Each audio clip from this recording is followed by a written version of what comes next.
This is a News Channel 15 special report. Good afternoon, I'm Doug Quick. Thanks for joining us. A day after the attacks in New York and Washington, D.C., the nation and local communities are trying to recover. Part of the process of recovering is simply going back to normal activities, including regular airline traffic. News Channel 15's Tiffany Hellberg is at Willard Airport and has more. Tiffany?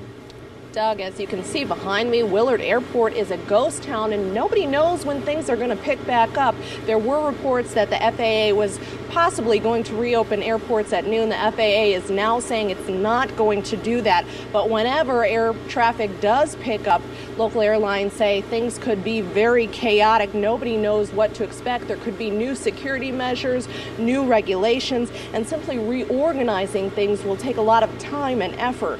Right now, there's only one plane here at Willard Airport, and if air traffic is reopened, that means that planes that are grounded all over the country will have to head back to their central hubs, and that's where they'll be sent out again to pick up stranded passengers all over the country. If you take a look over to my left, there are hundreds of cars parked here at Willard Airport. Airport officials say that's an indication of some of the many local travelers that may be stranded at airports all over the country.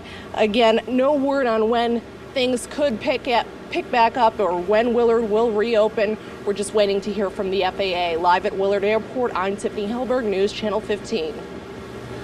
Another local effect from the events on the East Coast is that gas prices have gone up.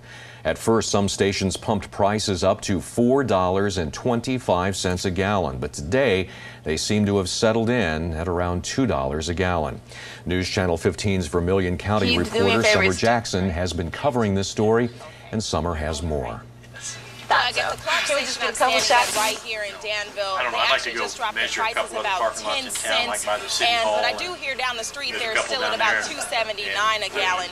I'm live here with State Representative Bill Black at this time, who is looking into this. What do you say about that some other state officials about getting some of this under control? State Representative Bill Black?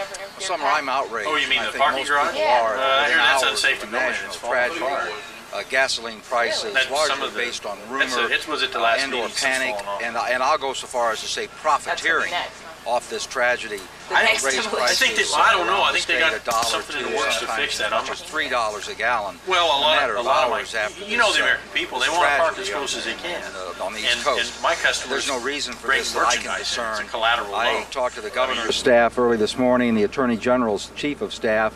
I've asked them to send investigators into Vermilion County and check on these stations. I have people's names and addresses who are willing to sign affidavits about how they were treated yesterday, going so far as to pulling into a station, being told they were out of gas, they had no gas to sell, drove back in a half an hour and suddenly had gas to sell, but at 40 cents higher. Let us thank those who kept gas at the price of $1.65 or $1.67 all day yesterday and today. To those who have chosen to raise it by $2 or more, I would ask if they search their conscience. This is a time that America needs to come together. I was born before World War II, so twice in my life I've seen, to paraphrase Franklin Roosevelt, a day of infamy that will live forever in the hearts. All of us will know where we were on September 11th, 2001. We need to pull together as never before in recent history. This is not the time to price gouge. It's certainly not the time to profiteer. Certainly not the time to deal in rumor. But I have asked Congressman Johnson to get the Federal Trade Commission involved and certainly send state investigators in to look at what's been going on. And if there has been violation of law, I hope these people are prosecuted to the fullest extent possible. Okay. Thanks a lot, State Representative Bill Black, for joining us this afternoon. Don't listen to him. He's trying to be funny. Cover this story about the gas prices basically, in our area. what were you just saying about parking, or what do you think about what the bombs and the temples face? This morning, people are reaching out to disaster victims and their families by donating to the American Red Cross. Officials are collecting cash donations on the south parking lot of the Assembly Hall. Area volunteers, along with the Red Cross, are helping raise money for the victims of yesterday's terrorist attacks. So far, Red Cross officials have raised more than $40,000. We've had people come out. We've been here since 6 o'clock this morning. We were out here yesterday afternoon into the evening, and people really are rallying, coming. We had a big crush of people come prior to work, but we still have lots of people coming, and there's lots of opportunities for people to continue to come out to support the Red Cross. To donate, here's a phone number for you. It's 344-2800. And again, Red Cross officials are at the south parking lot at the Assembly Hall if you would like to donate in person.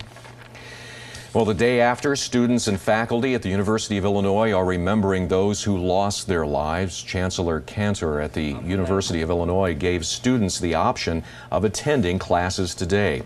The university deems this a day of remembrance for the thousands who died in Tuesday's terrorist actions.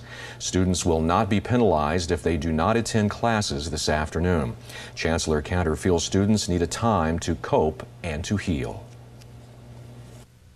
I'm from Nairobi, Kenya, and I just came here for my college at UIUC. I just heard the news yesterday when I was going to class at 9 o'clock, and I was surprised. First I thought it was a joke, then I realized it was true, and I was like, wow, it's really surprising, really got me. I don't know why they did it, but I think they should pay for it. My cousin actually works at that building, and it so happened that she didn't go in that day, and I found out about it. My brother called me yesterday and told me about it, and it still was this is not happening. We're all talking about what happened, and I think it's a good thing that we're talking about what happened. I mean, it's something that we should all come together and discuss and let our feelings show and just kind of get a general idea about it, because everybody's just confused and they're just in shock. Signs and other things honoring those who died are going up all over central Illinois. In addition, flags are at half-mast. A Champaign firefighter has lowered his flag to honor New York City firemen and women who died at the World Trade Center yesterday. Other homes and businesses and government offices are doing the same thing. Champaign-Urbana isn't the only place that's rallying together. Springfield residents are also bonding together in the wake of this tragedy. Many Springfield commuters noticed these signs on the way to work this morning. Several businesses are posting them to show support. Manager Eldon Wilson of this small coffee shop says even though he's far away, his thoughts and prayers are still with the victims and their families. Coming up on News Channel 15, we'll have a recap of events nationwide. We'll take you to New York and Washington, D.C., plus hear from President Bush. That's coming up next.